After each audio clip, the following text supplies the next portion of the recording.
Hello everyone. In this video, I'm going to show you all how you can quickly email out your Microsoft PowerPoint presentation. So to do this, you just have to head over here to the File tab once your presentation is open. Then once you're over here, you can come over here to Share. And then once you click on the Share option, you can go ahead and click on Email. And then you can go ahead and click on Send as Attachment. And what this is going to do, it's going to open up your default email client on your computer. Mine just happens to be Outlook. So once I go ahead and open it up, what it's going to do now, it's going to go ahead and attach the PowerPoint presentation. And you see it set the subject as the name of the PowerPoint presentation.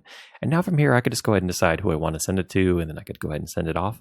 Another way that you can do this, obviously, is you could open up your email client, whether it's a desktop application or Gmail or something like that. Then you could just go ahead and drag and drop the file onto your the email that you're composing and then send it off. But if you want to just do everything within PowerPoint, that's the quickest way to be able to email out your presentation.